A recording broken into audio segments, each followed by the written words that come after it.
de golpe de Estado? No dia 3 de janeiro de 2023, começou a maior apagação de mensagens. Agora sim. Brunão, bota o vídeo pra gente do UOL. E cuidado, tirem as crianças da sala, eu vou botar o UOL aí pra vocês. Eu sei que um vídeo desse equivale a 5 minutos exposto ao reator de Chernobyl. Mas coloca aí o vídeo do UOL pras pessoas. Zera tudo teu celular, hein, velho? O que é isso? A pessoa mudou de ideia? Falou que não devia? Talvez alguma coisa relacionada a uma tentativa de golpe de Estado? No dia 3 de janeiro de 2023, começou a maior apagação de mensagens no WhatsApp do Mauro Cid e dos seus aliados, investigados por organizar uma tentativa de golpe de Estado no Brasil. Meu irmão, tranquilo? Cara, faz o seguinte, ó, zera todo o teu celular, hein, velho? E foi esse áudio que o Mauro Cid recebeu justamente no dia 3 de janeiro do coronel do Exército Romão Correia Neto, que também é um dos denunciados na acusação sobre tentativa de golpe de Estado. Apaga todo o teu celular agora, todas as mensagens que tu tem que não sejam importantes, tudo tu apaga, beleza? Eu vou apagar as minhas também, tá bom? Porra, o Alexandre de Moraes agora soltou uma ordem, ele vai, começar a devassa no celular de todo mundo. Mas eles esqueceram de apagar as mensagens onde eles pedem pra apagar as mensagens. Mauro Cid manda as observações. Correia Neto, a gente vai ficar falando porra, fala liberal aqui. Porra, irmão, apaguei essa parada. Nossa, falaram porra. O UOL conseguiu mais de 158 mil mensagens tiradas do celular do Mauro Cid, que é o ex-ajudante E aqui de o que é Jair legal... Bolsonaro. Dessas mensagens, mais de 500 aparecem como apagadas. Muitas até antes do dia 3 de janeiro de 2023. A mesma... Aqui o que é legal pra caramba é que o UOL tem acesso às mensagens do Mauro Cid, mas a defesa do ex-presidente Bolsonaro não. Aliás, eu acho que nem o próprio Mauro Cid tem acesso ao celular dele, mas o UOL tem. E se você acha isso normal... Coisa aconteceu na conversa do Cid com o outro coronel do Exército, Ricardo Cavalieri, que foi salvo nos contatos do Cid como o Cavalo. Mauro Cid, vou gravar um áudio e depois apagar. Cavalo, ok. Mauro Cid apagou a mensagem. Mauro Cid mandou outro áudio e apagou a mensagem. Me diz pra eu apagar.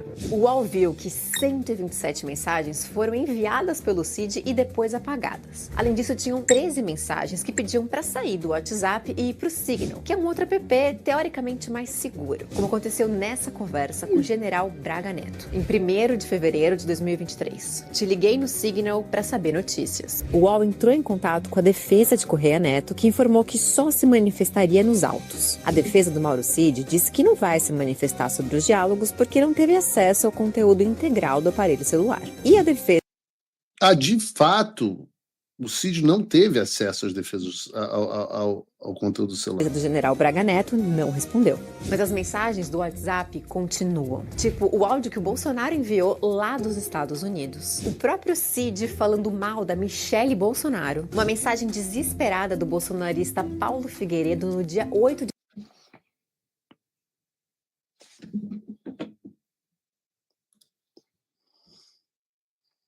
de janeiro para que o presidente se pronunciasse. E tem até uma espécie de PowerPoint do golpe. Tudo isso na série O Zap do Cid. Curioso que os caras publicam como bomba um áudio desesperado, uma mensagem desesperada do Paulo Figueiredo, de algo que eu já tratei zilhões de vezes no Paulo Figueiredo Show. Na verdade, até faz sentido que eles não assistam o programa, porque se o fizessem não seriam jornalistas tão ruins e certamente não trabalhariam no UOL.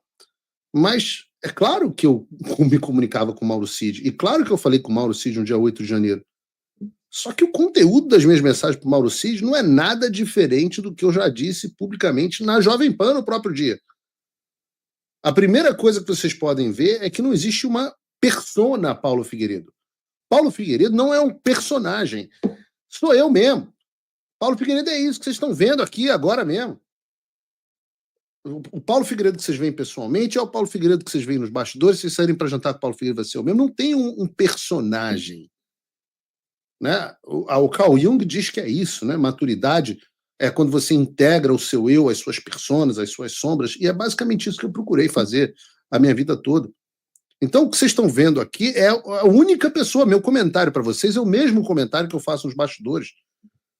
Eu digo que tenho a maior alegria que as pessoas que eu conheci pela internet, que eram meus seguidores, alguns se tornaram meus amigos pessoais, frequentaram a minha casa, viajamos juntos e tal, e a coisa mais comum que surge é quando, e me enche de alegria, é quando eles dizem, Paulo, você é igualzinho. na frente e atrás das câmeras. E eu acho isso bom. Obviamente tem coisas que eu não posso dizer aqui abertamente, no ar, por uma questão de estratégia, como foi o caso, por exemplo, das questões lá do talha-ferro, que o bobalhão do Sérgio Tavares acabou estragando tudo.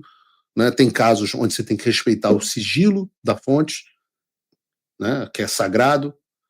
Tem coisas que são ditas em off, mas de resto, tudo que eu posso falar, eu sou eu. E aí tem gente que gosta, tem gente que não gosta. Tem gente que fala, o Paulo Figueiredo é uma pessoa muito arrogante. E eu acho que isso é uma característica do brasileiro. O brasileiro tem um pouco de dificuldade com isso, que ele confunde arrogância com convicção.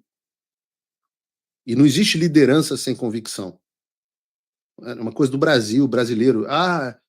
Uma pessoa convicta e confiante é arrogante. É como se a boa personalidade fosse o de uma pessoa errática, sem muita certeza, sem convicção, insegura. Né? Não sei se falta de testosterona, não sei o que é. Né? Eu não sou uma pessoa que acha que todo mundo tem direito à sua opinião. Todo mundo tem direito a ter a sua opinião, mas a sua opinião pode ser uma bosta e pode se provar errada. E aí, quando eu sei que a sua opinião é uma bosta, simplesmente porque eu estudei e conheço melhor o assunto que você, eu vou parecer arrogante para você. Mas não é que eu sou arrogante, é só que você é ignorante.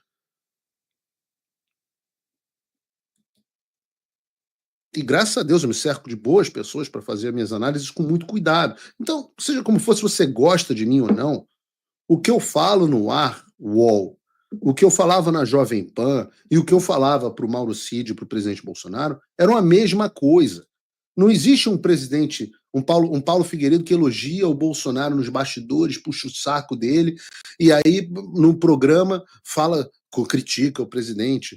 Ou não existe um Paulo Figueiredo que fica elogiando o presidente só para ganhar like e no final das contas vai lá e fica queimando o presidente pelas costas, como tantas pessoas da direita fazem.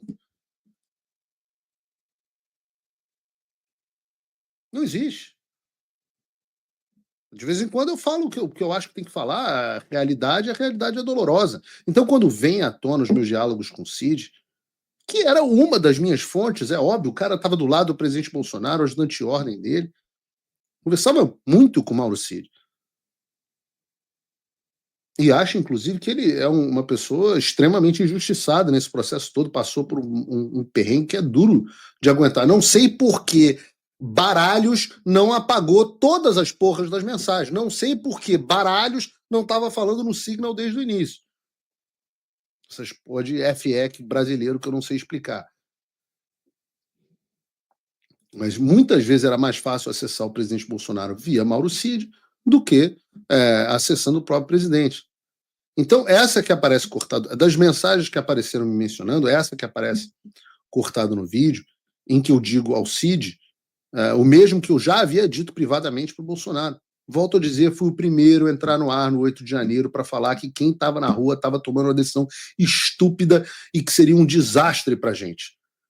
E eu mandei mensagem para várias lideranças da direita no Brasil, dizendo a mesma coisa e que eles precisavam se manifestar urgentemente contra aquilo imediatamente. E o que aconteceu?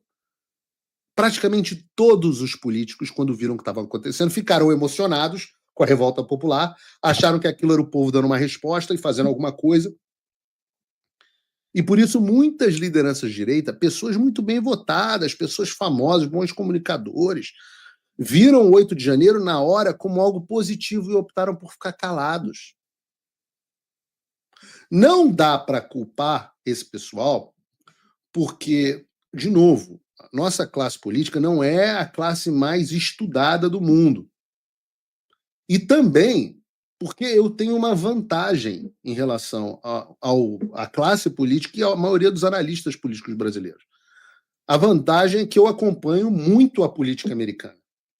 E, para ser honesto com vocês podem procurar, porque eu estava, inclusive, na Jovem Pan, fazendo os pingos nos is, no dia 6 de janeiro de 2021, quando aconteceu a chamada invasão do Capitólio nos Estados Unidos, eu, num primeiro momento, não fui tão crítico, não. Achei, pessoalmente, não posso não ter externado tanto e tal, porque ainda estava analisando, mas eu achei bacana na hora.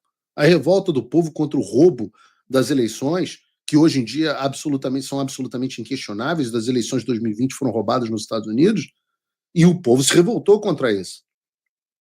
Na hora eu achei aquilo, realmente alguém tem que fazer alguma coisa. Já que os tribunais fingiram que não ouviram, a mídia tratava o povo que nem retardado. Só que aí eu vi o que aconteceu. Eu vi as consequências. Eu vi que aquilo foi uma armadilha. E eu vi que o 8 de janeiro era uma armadilha, uma repetição no Brasil do que aconteceu nos Estados Unidos, copiado, escolado de forma escarrada, quase vergonhosa. E o mesmo resultado dos dois lados. 1.000 pessoas presas, gente sendo perseguida, pessoas de bem pegando 15, 20 anos de prisão. Quando chega o 8 de janeiro do Brasil, eu já sabia que era uma armadilha. Já sabia que a esquerda tinha facilitado tudo, que tinha gente infiltrada. Se você pegar os meus posts meses antes do 8 de janeiro, vocês vão ver eu enfatizando muito a necessidade, meses antes do 8 de janeiro. Eu dizendo, olha, as manifestações têm que ser pacíficas para que a gente não caia numa armadilha. Eu vi a versão em inglês original nos Estados Unidos, e aí eu vi o filme sair dublado pela Herbert Richards no Brasil. E quando eu fui para o ar dizer isso, não só a direita me abandonou e ficou todo mundo ali quietinho, vendo o que ia acontecer, mas vocês no chat, me chamaram de traidor, me esculhambaram. Eu leio os comentários de vocês. Felizmente, ao longo do dia, foi possível explicar o que estava acontecendo ao presidente Bolsonaro, que não tinha dimensão do que estava ocorrendo, não sabia nada de 6 de janeiro nos Estados Unidos, e aí inverteu a posição dele em bom tempo e condenou de maneira acertada o 8 de janeiro. Eu não sei se isso foi por conta da minha intervenção, das minhas mensagens, inclusive ao Cid, mas o que importa é que o presidente Bolsonaro acertou ao mudar a posição dele. Deveria ter falado antes, deveria ter se posicionado antes, como eu, diz o UOL, desesperado, me coloquei. Mas ele efetivamente condenou os atos de 8 de janeiro, e isso é o ponto central na defesa dele. Beneficiaria mais se tivesse condenado desde o início. Mas a estratégia lembra? Por que vocês entendem que eu falo que o presidente Bolsonaro tem um bando de estratégia bosta? Por que eu digo que ele é mal assessorado para um cacete? Hoje ficou comprovado que o que eu falei era o certo e era o melhor a ser feito. E isso já não é mais uma questão de opinião, né? Era uma questão de opinião naquela época, agora é uma questão de fato. Como é fato, por exemplo, apenas, que se ele tivesse me escutado e ficado nos Estados Unidos, hoje não estaria enfrentando perseguição no tribunal. Não teria nenhum risco de ser preso. Isso são as coisas que eu sempre falo. O que eu falei para o Cid, eu falo aqui ao vivo, e vocês já estão cansados de escutar. Alguém tem dúvida das tais críticas que eu faço? Que não são necessariamente construtivas, são críticas. São válidas? Alguém tem dúvida? Ou eu sou um viajante do futuro que já sabia as arapucas contra o Bolsonaro porque eu vi essas mesmas arapucas nos Estados Unidos? Alguém tem dúvida que o 8 de janeiro... Vocês me respondam no chat. Alguém tem dúvida que o 8 de janeiro foi uma armadilha? Alguém tem dúvida que as forças policiais, de maneira proposital, não responderam como tinha que ter respondido? Alguém tem dúvida depois de ver o G. Dias e a turma dele distribuindo água, depois de ver o fotógrafo ensaiando foto da agência de notícias, de ver o Flávio Dino excluindo e sumindo com as gravações? Alguém tem dúvida de que tudo isso foi orquestrado para pegar o Bolsonaro? Alguém tem dúvida depois daquela farsa, daquela CPI do 8 de janeiro, que o presidente Bolsonaro apoiou e aplaudiu? Alguém tem dúvida? Hoje não. Mas naquela época tinha muita gente duvidava. Eu já havia avisado, não ri em absolutamente nada nesse sentido, me desculpe os dodóis, mas isso não é arrogância, o nome disso é convicção. E você pode chorar onde você quiser, mas a história provou que eu tinha razão. Quando você que está em casa enxergar algo que as pessoas não enxergam, a sua obrigação é falar, e principalmente a minha como comunicador, e eu falei. E nem sempre o presidente Bolsonaro escuta o que eu falo e sofre as consequências disso. Mas então, Paulo, você acha que você sabe tudo e o Bolsonaro só erra? Não. Provavelmente ele vê outras coisas que eu não vejo, acerta em outras coisas que eu errei, mas especificamente o tempo mostra que, em geral, eu tenho tido razão nos assuntos que me levaram a criticá-lo. O que nos leva ao segundo diálogo em que eu digo, divulgado pelo UOL, em que eu digo ao Cid que o Bolsonaro é um homem bom, mas que foi fraco. Ora, nenhuma novidade. Eu sempre falo isso também, é impossível. Vejam, é que vocês não têm o privilégio de conhecer o presidente Bolsonaro. O presidente Bolsonaro é uma figura adorável. Impossível você não gostar dele. Muitas vezes eu apresento um jornalista ao presidente, até o jornalista de esquerda sai lá gostando do presidente Bolsonaro. Eu vou dizer que eu facilitei a entrevista do presidente especificamente a um jornalista de um grande veículo internacional. O cara saiu lá rindo, publicou uma ótima reportagem do presidente. Só que, posto isso, as estratégias dele são, em geral, umas bostas. E falta, muitas vezes, fortaleza para agir em momentos decisivos. Tem um processo decisório errático, muda de opinião o tempo inteiro e não tem, muitas vezes, convicção e fortaleza para tomar as atitudes que precisam ser tomadas.